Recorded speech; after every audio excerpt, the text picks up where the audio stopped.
नमस्कार। प्रवास action news network के खास कार्यक्रम विश्व खबरों में आप सभी का स्वागत है। अमेरिकी राष्ट्रपति डोनाल्ड ट्रंप ने घोषणा की है कि वह इस महीने दक्षिण अफ्रीका के जोहानिसबर्ग में होने वाले G20 शिखर सम्मेलन में शामिल नहीं होंगे। उन्होंने कहा कि दक्षिण अफ्रीका को अब G20 का हिस्सा नहीं रहना चाहिए क्योंकि वहां जो हो रहा है वह बहुत बुरा है।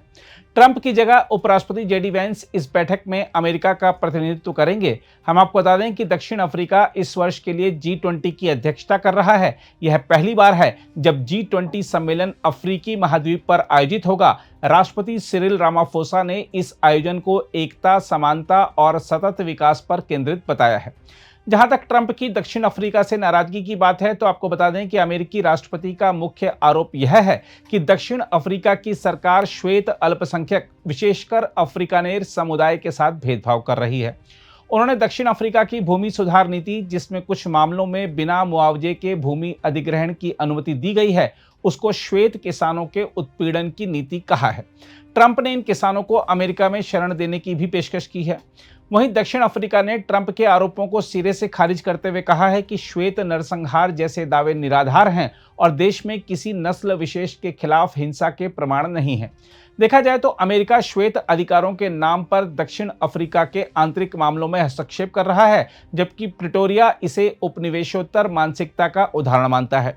इसके अलावा दक्षिण अफ्रीका के रूस और चीन के साथ ब्रिक्स में घनिष्ठ संबंध अमेरिका को असहज करते हैं। ट्रंप इसे पश्चिमी गुट से द्रोह मानते हैं।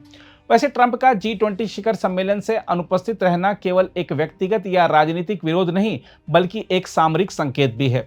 अमेरिका पारंपरिक रूप से G20 जैसे मंचों का नेतृत्व करता रहा है, परंतु ट्रंप का यह कदम दर्शाता है कि वह बहुपक्षीय कूटनीति की बजाय राष्ट्रहित प्रथम नीति को प्राथमिकता देते हैं।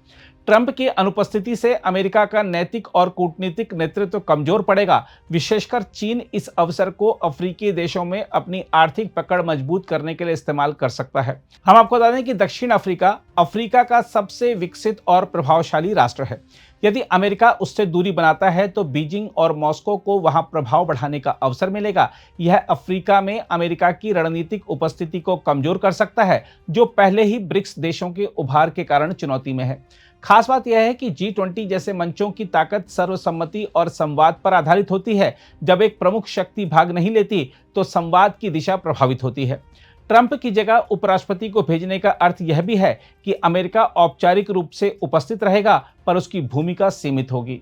हम आपको बता दें कि G20 एक औपचारिक संस्था नहीं है, बल्कि एक परामर्श मंच है जो आर्थिक सहयोग और वैश्विक स्थिरता को बढ़ावा देता है। इसमें किसी देश को निकालने की कोई वैधानिक प्रक्रिया नहीं है। ट्रंप के बयान कि दक्षिण अफ्रीका को अब G20 में नहीं होना चाहिए, उसका कोई वास्तविक असर नहीं पड़ेगा, लेकिन प्रतीकात्मक रूप से यह मंच की एकजुटता को कमजोर कर सकता है। कई विशेषज्ञों का मानना है कि पहले भी अमेरिकी असहयोग के कारण G20 की कई बैठकों में सहमति नहीं बन सकी थी। ट्रंप की इस बार की अनुपस्थिति से वैश्विक नीतिगत घोषणाओं पर मतैक्य और कठिन हो जाएगा। दूसरी ओर यह शिखर सम्मेलन पहली बार अफ्रीकी धरती पर हो रहा है। यदि अमेरिका जैसे प्रमुख देश इसे बहिष्कृत करते हैं तो यह विकासशील देशों की आवाज को कमजोर करने वाला कदम माना जाएगा। इससे ग्लोबल साउथ के प्रति पश्चिमी देशों की असंवेदनशीलता का संदेश जाएगा। हम आपको यह भी बता दें कि ट्रंप और दक्षिण अफ्रीका के राष्ट्रपति रामाफोसा के बीच तनाव नया नहीं है। भूमि अधिग्रहण नीति पर विवाद के बाद अमेरिका ने दक्षिण अफ्रीका के निर्यात पर 30% टैरिफ लगा दिया था। इस निर्णय ने द्विपक्षीय व्यापार को गहरा झटका दिया। ट्रंप की G20 से दूरी इस संबंध को और ठंडा करेगी। इसके अलावा ट्रंप के फैसले के चलते दक्षिण अफ्रीका के नेतृत्व में अफ्रीकी देश अमेरिका के खिलाफ एकजुट हो सकते हैं, जो ग्लोबल साउथ की नई शक्ति संरचना को जन्म दे सकता है। साथ ही ट्रंप की ओर से दक्षिण अफ्रीका की आलोचना यह संकेत दे रही है कि पश्चिमी शक्तियां अब भी दक्षिणी गोलार्ध के देशों की नेतृत्व भूमिका को सहज रूप से स्वीकार नहीं कर रही हैं। G20 की स्थापना 1999 में एशियाई वित्तीय संकट के बाद हुई थी। उस समय इसके गठन का उद्देश्य था वैश्विक आर्थिक स्थिरता और सहयोग।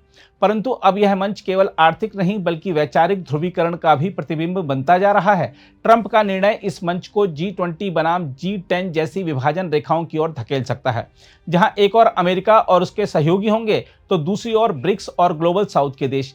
इससे इस समूह की प्रभावशीलता घट सकती है, क्योंकि सहमति पर आधारित ढांचा तभी काम करता है जब सभी पक्ष संवाद में बने रहें। बहरहाल, डोनाल्ड ट्रंप का G20 से अनुपस्थित रहना केवल एक व्यक्तिगत निर्णय नहीं है, यह विश्व राजनीति में एक नए वैचारिक विभाजन का संकेत है।